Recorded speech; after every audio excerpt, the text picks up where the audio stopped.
And look, prior to CP3's great performance last night, somebody predicted some of it. Let's take a little listen to what Richard Jefferson had to say. Do what you've always done. Get everybody involved. Pick your moments, and then come fourth quarter, go be the Chris Paul that you've been all season, that you've been all over your career. That's your moment, because once you've established everybody else, that lane opens up for you to do your work. That should be his formula to go dominate that game. Aw, look. And by the way, got every people involved early and then stepped on the gas himself late in the game. Richard, that was lovely. Good. Well, you know what? I appreciate our producer, Steve, playing that clip, but I really wanted people to see the clip of Kendrick Perkins telling me I was wrong. He was like, "You're wrong. If he's going to do that," now look, he got the scowl, started getting all scrunched up over there, everybody, because that's what he said. He said I was wrong, and this is why what was so impressive with Chris Paul, when he's really dominant, when Chris Paul is at his best, he is one of the best fourth quarter finishers. If Chris Paul goes out there and is like, "I'm going to try and score 40," it's like, no, Chris, you got to get those guys involved, and then go do what you've always done and be one of the most clutch, intense players in the fourth quarter, and he did it perfectly. I'm not saying he listened to me, but maybe he heard me. Perk, what do you think the significance is of Chris Paul making his first trip to the NBA Finals?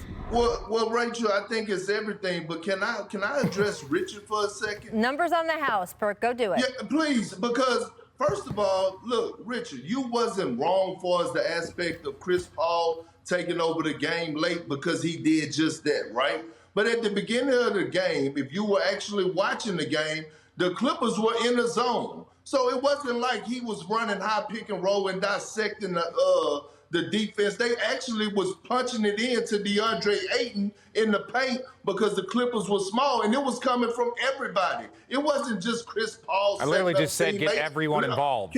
Can I finish?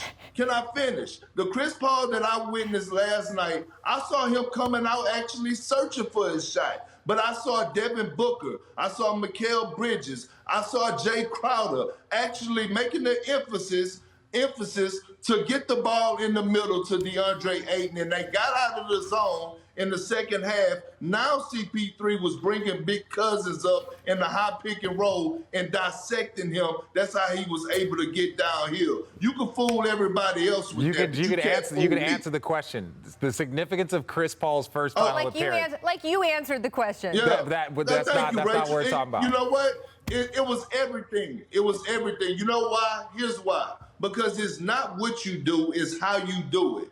And the fashion that he did it in, I'm going back all the way to the start of this offseason. When he was with the Thunder, right? He had a choice. I'm pretty sure him and Sam Presti sat down. He could have negotiated a buyout. He could have went joined the team like the Lakers or anybody else that were favored as a contender to go and try to chase a ring. No, he didn't shortcut it. He went to the Phoenix Suns where they had a young core, where they drafted players, and he went got it in the trenches. He went got it out the mud. He didn't shortcut the grind. This is why I appreciate this so much more than any other run by any other superstar, because he didn't run. He said, I'm going to go down here with money. I'm going to embrace these young up-and-coming stars in Devin Booker and DeAndre Ayton. I see they have some nice role pieces, and I'm going to be the leader. And this is why you have to appreciate Chris Paul, because of what he did and how he did it. Well, it's interesting when you look at his career and how it maps out, right? We have a list of sort of his accolades, and you can argue who's a, quote, better player or but you can just look at more accomplished, right? Just look at the actual numbers of his All-NBA selections, his All-Star appearances, his assists career rank, his steals career rank, and this is, again, in the entire NBA history, he is 5th overall. So you can very easily say he is the most accomplished player to have never been in a finals before. And for me, this was amazing, by the way. This was the scene. Now, guys, this is where I get old man grumpy. You're not done. I understand this. I know. I'm not. This is the thing.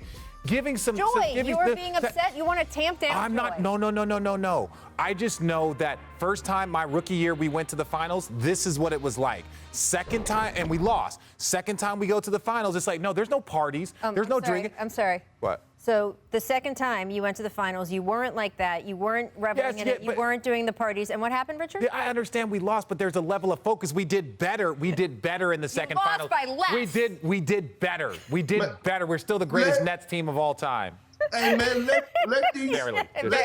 That's a joke. Let these guys have their fun. moment, man. Let these guys have their moment. That would worry me. That pseudo parade would worry me if the NBA Finals started tomorrow. But they don't. They don't. Eastern Conference Finals are way behind this series, right? They are playing their 5th game tonight, and the score is 2-2.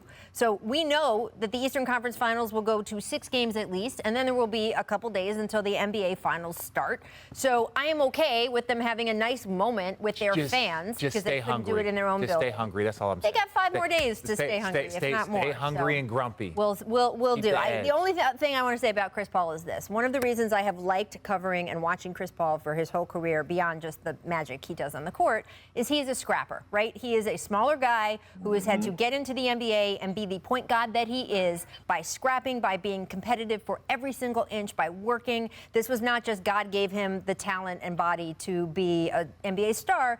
He put himself in the NBA. And the fact that he showed that same scrappiness, that same determination when a lot of people left him pretty much for dead when he was traded from Houston to Oklahoma City, the bright new shiny light that was shining in Houston with Russell Westbrook and James Harden, and here goes Chris Paul to this sort of NBA rebuilding wasteland, and that's not a knock on Oklahoma City. It's what Oklahoma City has set out to do. It is their intention. People thought, oh, well, okay, he's going to just be hurt a lot, and we know this is the end of Chris Paul's career, and he scrapped his way to the NBA Finals, and I have such admiration for that. I think it's a life. The significance for me of Chris Paul getting to the NBA Finals is the larger life lesson about how it's a long, long life. Did she answer the question? And you have opportunities beyond what happens to you in that one moment. Thanks for watching ESPN on YouTube. For live streaming sports and premium content, subscribe to ESPN+.